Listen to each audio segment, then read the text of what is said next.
시어머니에게 간이식을 해달라며 울며 애원하는 남편을 보고 간이식을 결심했더니 갑자기 상간녀가 찾아와서 반 떼주고 이혼당할래요? 아니면 지금 물러날래요?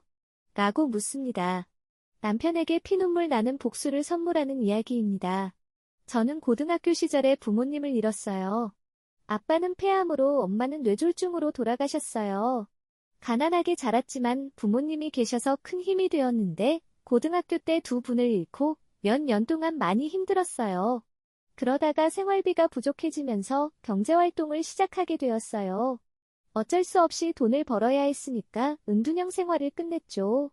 인터넷으로 여러 일을 찾아보다가 일당이 조금 더 높은 이사짐센터에 이력서를 넣었어요. 여자들은 주방기구를 포장하고 무거운 걸 많이 들지 않는다고 해서 바로 면접을 보고 일을 시작했어요. 처음에는 접시도 깨먹고 실수를 많이 해서 혼도 많이 났지만 한두 달 지나면서 익숙해져서 실수를 줄일 수 있었어요. 그렇게 포장이사 일을 5년 동안 하면서 별다른 일 없이 지냈어요. 사실 외롭고 우울할 때가 많았지만 사람이라면 누구나 저 같은 감정을 가지는 게 당연하다고 생각하며 씩씩하게 이겨내며 성장했어요. 같이 일하던 아저씨의 소개로 에어컨 설치 기사 일을 하는 남자를 만났어요. 별 기대 없이 몇 번 만나봤는데 저를 정말 소중하게 대해주더라고요. 저처럼 우울하고 재미없고 예쁘지도 않은 여자를 좋아해주니 마음이 서서히 열리게 됐어요. 연애를 처음 해본 거죠. 남자친구는 여름이 아닌 계절에도 일이 많았어요. 이사하는 집에서 에어컨을 옮겨 설치해야 했기 때문에 출장을 많이 다녔어요. 성실하고 착한 그의 모습을 지켜보면서 이 세상에서 저를 사랑해줄 유일한 사람이자 가장 좋은 남자라는 걸 깨달았어요. 그래서 그가 청혼했을 때 망설이지 않고 바로 받아들였어요. 처음 시댁에 인사를 갔을 때 제가 부모님도 안 계시고 하는 일도 포장이사라고 말씀드렸더니 시어머니가 당신도 가진 게 없고 당신의 아들도 대학을 나오지 못하고 돈 벌며 사는 게 문제냐고 하셨어요.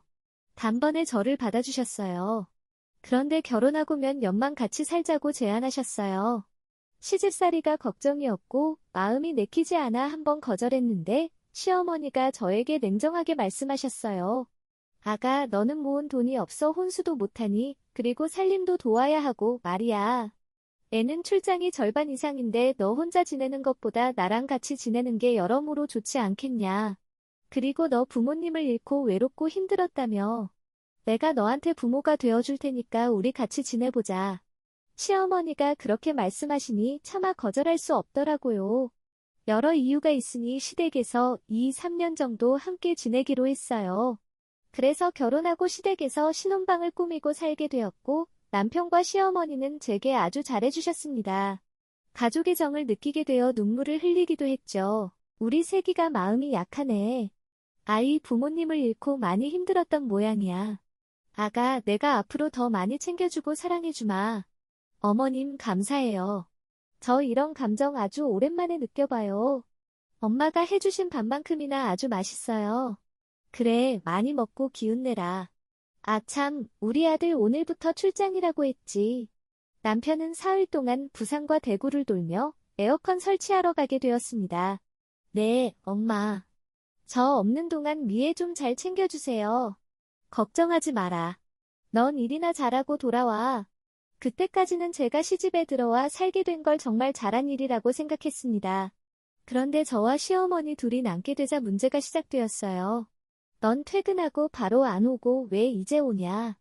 어머님, 이사 일이 좀 늦게 끝나서 사장님 부부랑 중국집에서 식사를 하고 왔어요. 뭐야? 너 그럼 밥 먹고 오는 거야? 그럼 나는. 네, 제가 전화로 말씀드렸는데. 전화를 했다고? 난 기억이 안 나는데. 시어머니는 연락받은 적이 없다며 말씀하셨습니다. 눈빛을 보니 그냥 사과하고 넘어가야 할 것 같았습니다. 아, 제가 착각했나 봐요. 죄송합니다, 어머님. 나 참 기가 막혀서 며느리라는 것이 시의를 굶겨버리네.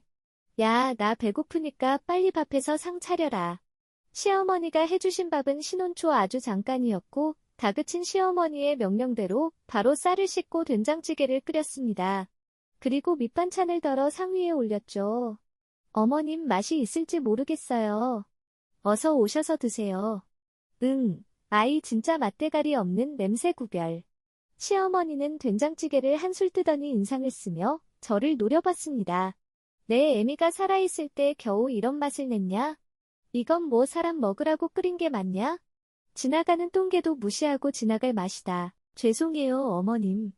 제가 손맛이 없나 봐요. 앞으로 연습 많이 해서 맛있게 해볼게요. 그런데 어머님, 돌아가신 엄마 이야기를 하시는 건 좀 심하셨어요.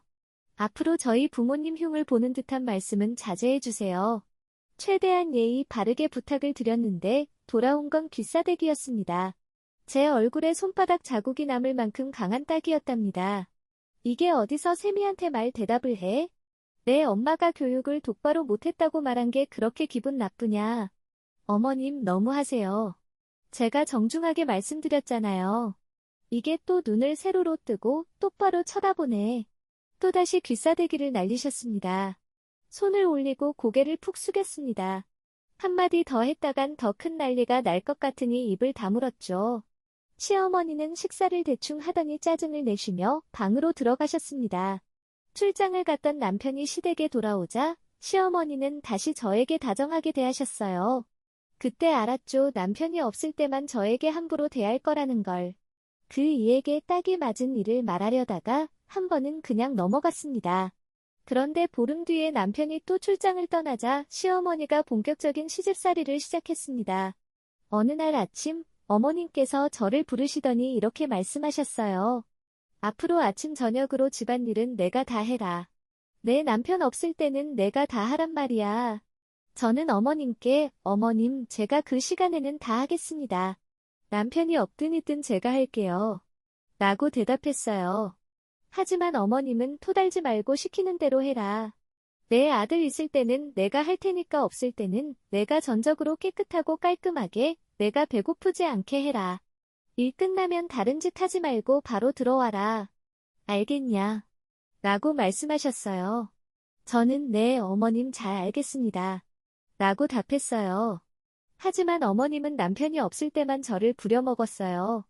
남편은 한 달에 보름 이상을 출장 가 있으니 괴로운 시간이 많았죠. 제가 뭔가를 할 때마다 돌아가신 부모님을 들먹이며 할 줄 아는 게 없네. 그것밖에 못하냐라고 모욕적인 말씀을 자주 하셨어요.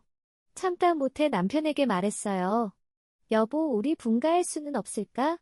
남편은 분가? 왜 무슨 일 있어? 라고 물었어요. 저는 어머님이 조금 불편하게 막말을 자주 하셔서 마음이 좀 안 좋아. 라고 답했어요. 남편은 엄마가? 우리 엄마는 남한테 화 한 번 내신 적이 없는 분인데 당신 진짜 이야기를 지어낸 거야? 라고 물었어요. 저는 아니거든. 진짜야. 라고 대답했어요. 남편은 알겠어. 잠깐 기다려봐. 라고 말하고는 어머님께 가서 이야기를 했어요. 어머님은 뻔뻔하게도 아이 세아가 내가 널 힘들게 했니? 십자지 모욕? 내가 언제 그랬니? 라고 하셨어요. 남편은 사랑하고 존경하는 엄마, 제 아내한테 정말 막말과 모욕을 하셨어요? 라고 물었고 어머님은 내가 불편하게 했다면 사과할게. 근데 내가 그런 모욕을 한 적이 있었니? 라고 거짓말을 하셨어요. 남편은 저에게 우리 엄마가 그럴 사람이 아니야. 당신 괜히 시집에서 사는 게 불편해서 그러는 거지. 라고 말했어요. 저는 너무 억울했지만 이후에도 어머님은 부모님을 욕하며 저를 괴롭혔어요. 남편은 제 말을 믿지 않았고 오히려 저에게 소리를 질렀답니다. 어느 날 어머님이 왜 퇴근이 늦었느냐, 가족이랑 붙어 있는 줄 알았다. 어서 밥 차려라. 라고 말씀하셨어요. 저는 어머님, 저 몸이 좀 아파서 그런데 배달시켜 먹으면 안 될까요? 라고 했어요. 어머님은 아프긴 뭐가 아파, 내 눈에는 멀쩡해 보이는데. 너 밥 해주기 싫어서 일부러 연기하는 거지? 라고 말씀하셨어요. 저는 아니에요. 진짜 몸살이 나서 그래요. 지금 바로 쓰러질 것 같아요. 라고 대답했어요. 어머님은 애비 없이 살아봤으면 인내할 줄 알아야지. 조금 아프다고 배달 음식을 시키겠다고? 너 참 대책 없는 애다. 내 부모가 그렇게 가르쳤니? 아니지, 배우기도 전에 돌아가셨으니 아는 게 없겠지. 라고 하셨어요. 저는 너무 억울해서 남편에게 어머님이 부모님 욕하는 걸 녹음해서 들려줬어요. 남편은 우리 엄마가 이런 말을 할 만큼 당신이 잘못을 많이 했겠지. 라고 말했어요. 저는 내가 잘못한 건 퇴근 늦게 한 것과 몸이 아파서 배달시켜 먹자고 한 게 전부라고. 당신한테 실망이야. 라고 했어요. 남편은 엄마가 이런 말을 할 정도로 당신이 잘못했겠지. 분가할 때까지 잘 지내자. 라고 했어요. 결국 저는 억울함을 풀지 못하고 방으로 돌아왔어요.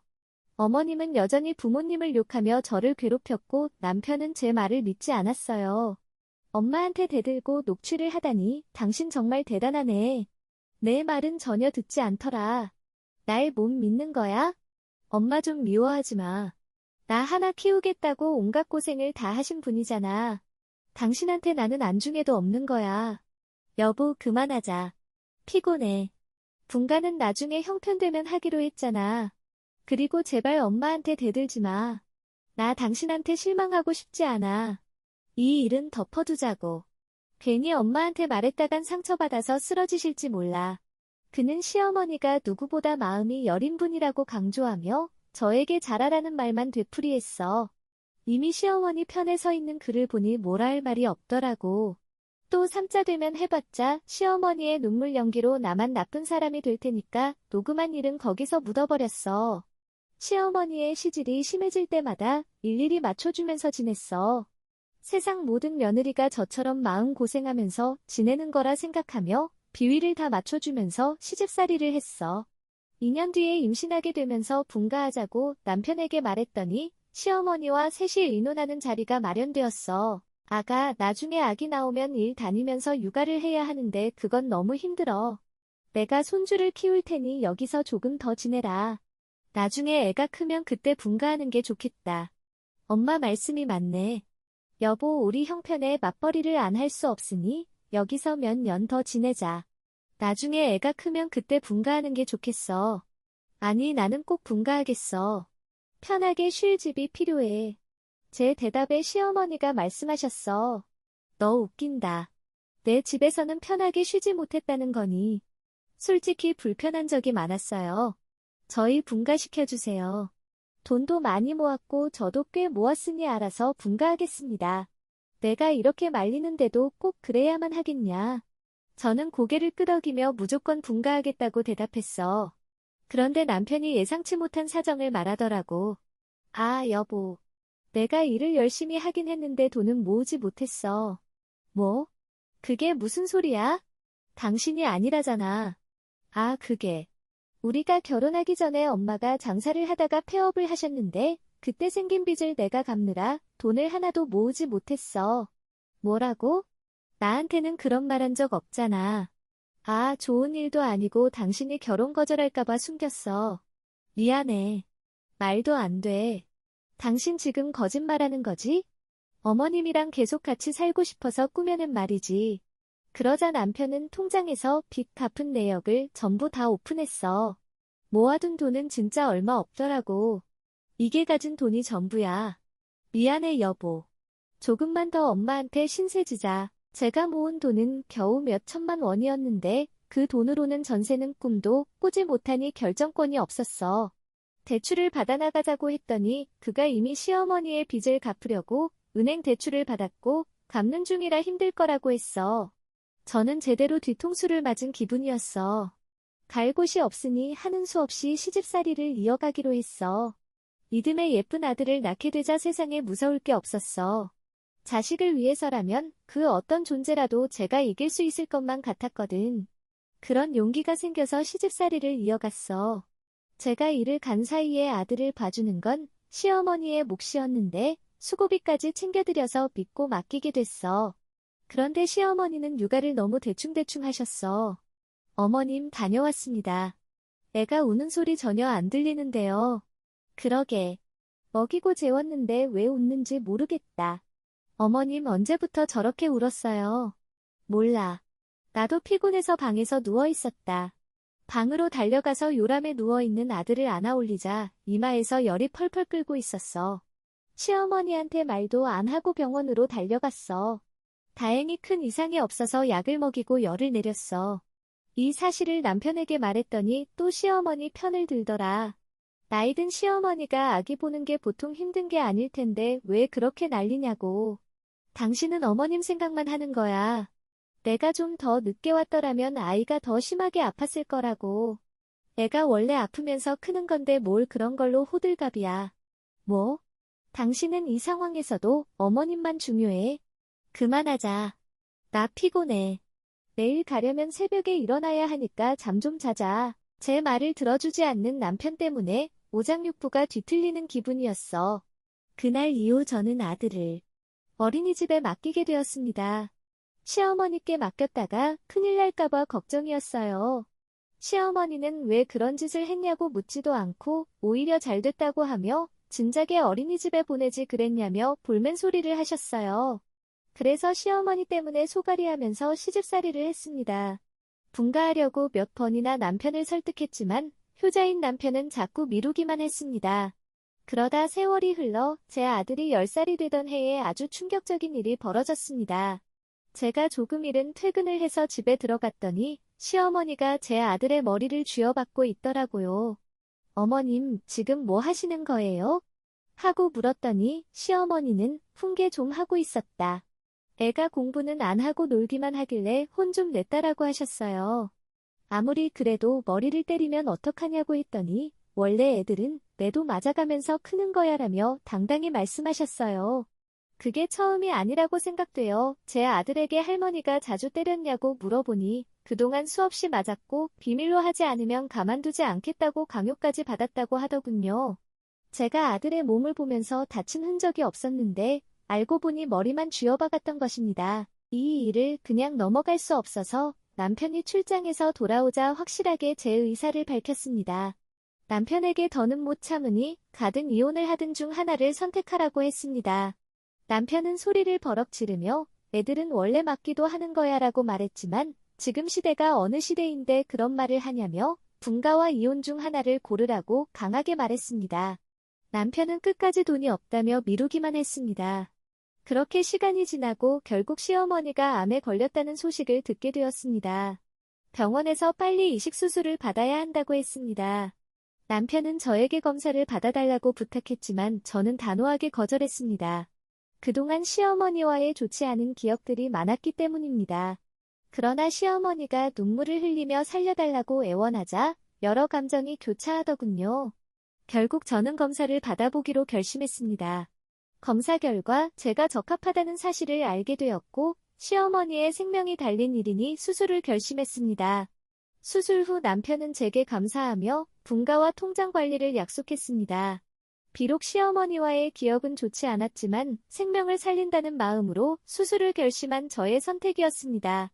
대단하네, 알겠어. 내가 어머님 살려드릴게. 대신 앞으로 나한테 진짜 잘해라. 응, 뭐든 다 해줄게. 진짜 고마워. 그는 눈물을 흘리며 고마워했고 시어머니도 지난 일을 모두 사과하며 감사 인사를 전했습니다. 그렇게 수술 날짜가 다가왔고 긴장되어 잠을 설쳤습니다. 산책을 하러 병원 밖을 나갔는데 누군가가 제 옆을 따라왔더군요. 수술이 내일이죠. 네, 그런데 누구세요? 저요, 언니를 살려줄 사람이요. 언니라니 누구신지 말씀해 주시죠. 아, 제가 어떻게 전해야 할지 몰라서요. 아니다, 그냥 다 털어놓고 언니 인생 구해줄게요. 언니 남편 박태식 씨의 애인이에요. 뭐요? 애인? 왜요? 못 믿겠어요? 태식 씨가 성실하고 보수적이어서 바람 피울 거라 생각 못 하셨죠? 그런데 저랑 태식 씨 오래된 연인이에요. 출장 간다고 할 때마다 제 집에서 지냈어요. 제가 대구에서 살고 있거든요. 갑자기 찾아온 상간녀가 불륜을 저지르고 있었다며 말하길래 진짜 어이가 없었습니다. 많이 놀라신 모양이네, 언니. 시어머니한테 간 이식해주지 마요. 그냥 이혼하세요. 이봐요, 그를 불러서 직접 물어야겠다. 입 다무세요. 언니 듣던 대로 성깔 있네. 제가 증거 보여줄게요. 상간녀는 핸드폰을 꺼내더니 남편과 바람 피우는 사진을 친절하게 다 보여주더군요. 증거는 확실했고 그동안 속고 살아온 걸 알고 분노가 치솟았습니다. 아이, 나쁜 자식. 지방 출장 간다며 상간녀 집에서 지냈던 거야? 와, 진짜 뒤통수 3개 맞았네. 이봐요, 상간녀. 이걸 왜 다 고백하는 거죠? 왜냐하면 박태식 그 인간이 나 말고도 다른 여자들이랑 바람 피웠어요. 여자가 한둘이 아니에요. 서울에도 있고 대전에도 있고 충청도 전라도에도 있어요. 완전 카사노바라니까요. 제가 상간녀들 뒤에서 증거 다 잡아냈어요. 당신 따귀를 날리려고 했는데 이야기가 복잡하고 궁금해지네요. 그래요, 다 말해봐요. 언니, 그 자식 유부녀 킬러예요. 상간녀들 죄다 유부녀예요. 사실 저도 주말 부부인 유부녀예요. 상간녀는 그의 불륜 증거를 다 보여주더니 남편을 먹이자고 하더군요. 언니, 제가 죽을 죄를 지었지만 모든 걸 바로잡고 싶어요. 언니, 그 인간 혼내줍시다. 내가 언니의 복수 도와드릴게요. 남편에게 배신감이 들었고 당장 상간녀를 조져버리고 싶었지만 이 여자의 말을 들어보기로 했습니다. 제가 상간녀들을 남편들에게 연락 돌려서 박태식 그 인간을 응징해줍시다. 그리고 언니는 그 인간 엄마한테 간이식 해주지 말고 소송해서 이혼하세요. 위자료를 아쉽지 않게 받을 수 있을 거예요. 아주 웃기는 여자네. 간이 배 밖으로 나왔나 봐. 나한테 이런 제안하는 거 무섭지 않아요. 에이, 지금 제 제안이 솔깃한 거 다 알아요. 그 인간 엄마 때문에 고생한 것도 다 알아요. 이번 기회에 둘을 정리해버리고 복수하세요. 제가 도와드릴 테니까. 기가 차고 어이가 없지만 상간녀의 말대로 응해주기로 결정했습니다. 잠시 상간녀에게 기다리라 하고 병원으로 올라가서 옷을 갈아입고 나왔어요. 그리고 학원에 있던 아들을 데리고 상간녀가 잠시 머물고 있는 호텔에서 지내기로 했어요. 수술 당일에 사라진 저 때문에 병원은 난리가 났답니다. 남편에게 전화가 와서 받았더니 어디냐고 당장 병원으로 돌아오라며 소리를 고래고래 질렀어요. 당신 어딜 간 거야? 아, 수술 시간이 다가오는데 왜 연락도 없이 사라진 거야? 아, 당신 엄마 간이식 그거 안 하려고. 아, 여보. 이제 와서 그게 무슨 소리야? 당신 왜 그러는 거야? 마음의 준비가 안 됐어. 여보, 수술은 나중으로 미루고 일단 오늘은 그냥 지나치고 내일 문자로 찍은 장소로 와. 당신 마음이 심란했구나. 뭐, 수술하는 게 쉬운 게 아니니까 이해해, 여보. 그런데 또 미루면 안 돼. 내일 내가 찾아갈 테니까 병원으로 같이 가자. 알겠지? 그래, 오늘 하루만 봐주고 내일 데리러 와. 저는 상간녀가 시킨 대로 남편을 공터로 데리러 오라고 주소를 문자로 보냈습니다. 자, 내 남편이 걸렸어요. 내일 공터로 온다네요. 예, 그럼 준비는 다 됐네요. 제가 국에 있는 상간녀 남편들한테 연락 돌렸으니 내일 집합하게 될 겁니다. 아, 상간녀들은 남편들한테 맞고 이혼당한다니. 그러게 왜 남의 집 남자랑 바람을 피웠는지. 당신도 마찬가지 아닌가. 언니, 내가 폭로에 다 알게 된 거잖아요. 나 아니었으면 아무것도 모르고 수술하셨을 거라고요. 아, 그렇지. 생각해보니 당신이 큰 도움이 되었네요. 아무튼 내일 응징 기대할게요. 눈앞에 있는 상간녀를 더 이용해야 하니 절대로 화를 내지 않았습니다. 이튿날 상간녀가 부른 상간녀 남편들이 공터에 집합했습니다. 이글거리는 눈빛으로 몸을 풀고 있었답니다. 이윽고 차에서 내린 남편이 저에게 물었어요. 여보, 달려왔어요. 괜찮아요? 우리 엄마한테 이식해줄 거지? 그런데 이 사람들은 다 뭐야? 당신을 혼내줄 사람들이야. 날 혼낸다고? 그 말을 듣고 저를 도우러 온 여자를 턱으로 가리켰습니다. 건너편에 숨어있던 그녀가 걸어오자 남편이 그 자리에서 주저앉았습니다. 이게 무슨 일이야? 내가 왜 여기 있어? 너 설마 내 아내한테 다 말한 거야? 그 자식이 다른 여자들이랑 바람 피운 거 알고 나서 참을 수 없었어. 그래서 내가 바람 피운 여자들의 남편들을 다 불렀다고. 너 오늘 끝장이야. 뭐라고? 여기 남자들이 전부 내가 사귀던 여자들의 남편이란 말이야? 남편은 식은땀을 흘리며 남자들에게 무릎을 꿇고 빌기 시작했어요. 잠시 저를 잊은 듯 두 손을 싹싹 빌고 바빴습니다. 남자들 중 가장 덩치 크고 나이가 많은 사람이 말문을 열었습니다. 드디어 잡았네. 여러분, 이 자식이 우리 가정을 파탄낸 놈입니다. 다들 시작합시다. 그 말이 떨어지자마자 남자들이 남편을 발로 차며 시멘트 바닥에 엎드리게 만들었습니다. 저는 몇 대 때리고 말 줄 알았는데 좀 심하더라고요. 상간녀에게 그만해야 하는 거 아니냐고 물었더니 좀 더 내버려 두자고 했죠. 저는 더 이상 모르겠다며 한 걸음 뒤로 물러나서 남편이 얻어맞는 걸 구경했습니다. 이윽고 남자들이 지쳐서 때리는 걸 멈췄습니다. 남편은 엎드린 채 기어서 제 앞으로 오더군요. 여보, 미안해. 내가 이런 꼴 당해도 싸지. 나 후회하고 있어. 그런데 여보, 우리 엄마를 살려줘. 우리 불쌍한 엄마한테 간 이식 좀 해줘. 내가 미쳤냐? 너 같은 놈이랑 결혼해서 10년 동안 고생한 것도 억울한데 바람까지 피운 걸 알고 얼마나 큰 배신감을 느꼈는지 알아? 그것도 여자가 한두 명이 아니었어. 넌 진짜 개자식이야. 맞아도 싸다고. 그리고 내 엄마한테 간 이식해줄 일은 절대 없어.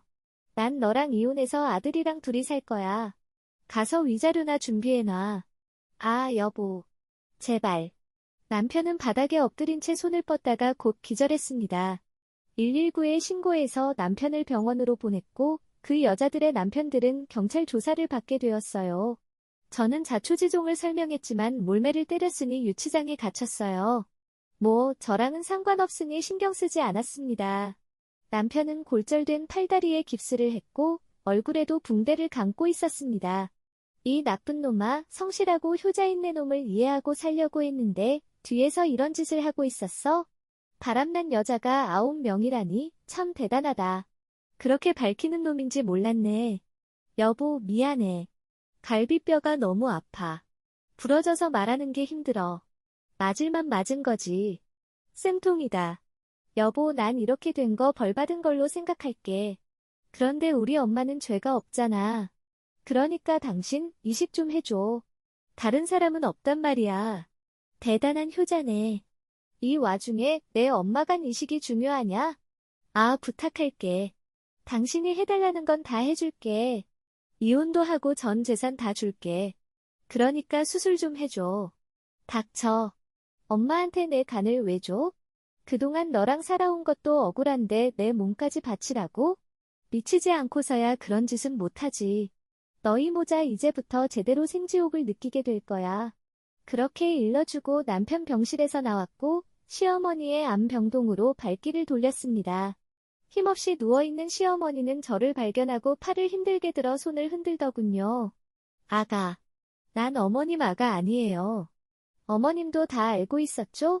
뭘? 어머님 아들이 출장 다니면서 여러 여자랑 바람 피운 거. 날 찾아온 여자가 말하기를 어머님도 알고 있었다던데? 그거 말이냐. 그 태식이가 인물이 좋고 인기가 좋으니 여자들이 가만두지 않은 거야. 내가 말리긴 했는데 여자들이 작정하고 들이대니 그렇게 된 거야. 뭐야, 진짜 다 알고 있었네. 그런데 나한테는 아무 말도 안 했던 거예요? 게다가 눈에 넣어도 안 아플 내 아들한테 손찌검했던 거예요? 아, 내 아들이 잘못해서 그런 걸 어쩌냐. 아가, 그 이야긴 나중에 하고 나한테 간 이식을 언제 해줄 거니? 의사 불러서 수술 날짜 잡자. 김칫국 먹고 있네. 보세요, 어머님. 난간 이식안 해줄 겁니다. 어머님이 우리 모녀에게 한 행동들 당신 아들이 저지른 짓을 생각해봐요. 어떤 미친 여자가 간 이식을 해주겠어요? 아가, 살다 보면 그런 일도 있는 거지. 뭘 그렇게 화를 내고 그러냐? 뭐요? 지금 말 다 했어요? 아니, 스스로 언제 해줄 거냐고? 어서 의사 불러서 날짜 잡자. 정말 10년을 살아도 이해를 못할 사람이네, 어머님. 아니, 아줌마. 쭉 누워있어요. 이식할 사람이 나타날 때까지 시름시름 앓으면서 자신을 돌아보세요. 어머님 살다 보면 암에 걸리기도 하는 거죠.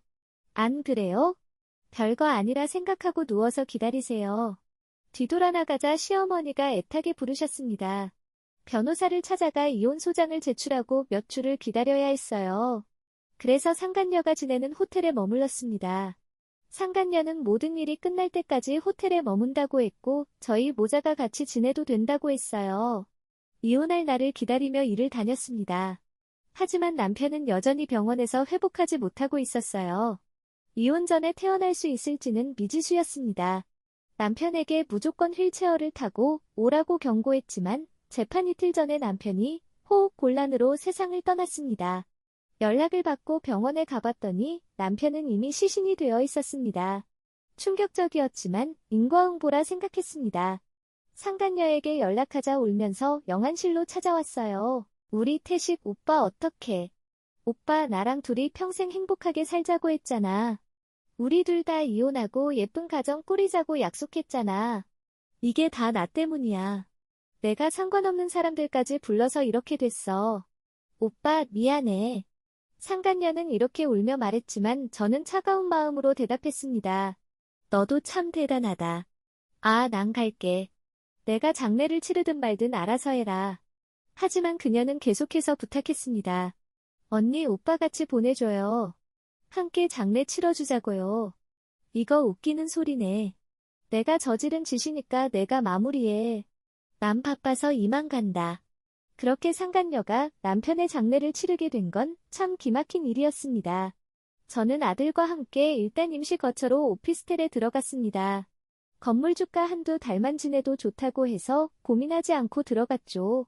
그 후 남편의 사망 신고를 하고 보험회사에서 보험금을 수령한 후 변호사를 찾아가 남편의 재산을 상속받았습니다. 정부에서 30억 가까이 되었더라고요. 돈을 벌어봤자 아무 소용이 없다는 생각이 들었지만 돈이 주는 위로로 인해 모든 걸 털어버릴 수 있었습니다. 시어머니가 입원한 병실에 가서 남편의 소식을 전하자 오열하며 난리가 났습니다. 내 아들이 그렇게 되다니 말도 안 돼. 하지만 저는 차갑게 말했습니다. 다 뿌린 대로 거둔다죠. 그간 때린 남자들은 과실치사죄로 입건되었고 곧 재판이 있을 겁니다. 저는 관심 없으니 어머님이 가든 말든 알아서 하세요. 내 몸이 이런데 어디 가겠니? 아가, 내 아들이 떠났는데 나마저 죽게 내버려 두지 않겠지? 간 이식을 해줘라. 어머님 아들이 저승에 갔는데 살고 싶으세요? 지금 간 이식을 해달라는 말이 나와요? 정말 대단하시네요. 저는 이 말과 함께 남편의 전 재산을 상속받았다고 알려드렸습니다. 어머님은 소용이 없으니 저에게 수술해달라는 말을 하지 말라고 했습니다. 병원에서 나오니 상간녀가 남편의 재산을 탐내며 저를 찾아왔습니다. 내가 도와줬는데 왜 떠나는 거야? 내가 도와줘서 언니가 그 돈을 가졌으니 15억만 줘. 웃기는 소리 하지 마. 그 돈은 내 거야. 상간녀는 8억이라도 달라고 했지만 저는 참을 수 없는 분노를 모아 그녀를 사정없이 패주었습니다. 내가 너를 이러게 될 줄 알았다. 이제 그만둬라. 그 후 상간녀는 더 이상 요구하지 않았습니다. 남편이 오고 있어. 내가 널 그냥 놔둘 거라고 생각했어? 너도 다른 상간녀들과 다를 게 없어. 뭐라고? 우리 남편한테 그랬다고? 어떻게 그럴 수 있어? 내가 언니를 해방시켜줬잖아. 나 아니었으면 간이식해주고 그냥 바보처럼 살았을 거잖아. 고맙게 생각해. 그렇지만 상간녀는 다 똑같은 상간녀야. 다른 상간녀 때문에 가정이 파탄났는데 너만 무사할 순 없지. 쓰레기야. 나는 상간녀의 머리채를 잡고 제대로 족쳐주고 있었는데 내가 부른 상간녀의 남편이 마침 도착했어. 문을 열어주자 상간녀는 즉시 무릎을 꿇고 두 손을 비비며 빌었어. 여보, 무슨 말을 들었는지 모르겠지만 내가 잘못했어. 이 더러운 계집아. 주말 부부로 살면서 이 여자 남편이랑 바람을 피웠어. 조신한 척하더니 완전히 걸레였잖아. 너 오늘 내 손에 죽을 줄 알아.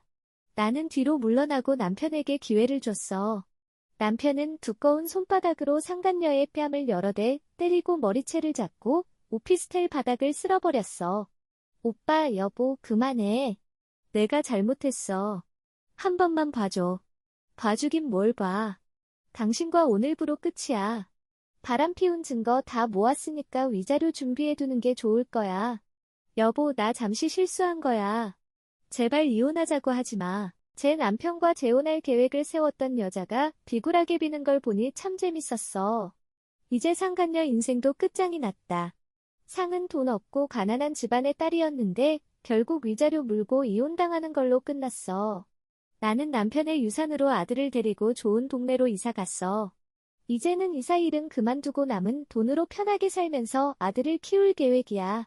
자리를 잡고 시어머니 병원에 찾아갔어. 간이식은 못 해줘도 병원비는 내줘야 할 것 같아서 어쩔 수 없이 찾아간 거야. 아가, 오랜만이구나. 내 얼굴이 더 안 좋아지셨어요. 아직 나한테 간이식해줄 마음이 없는 거니. 나 그 수술하지 않으면 낫기 어렵다더라. 내가 나의 유일한 희망이야. 아가, 내 아들이 그렇게 되고 죄책감이 조금이라도 생겼다면 나를 살려줘라.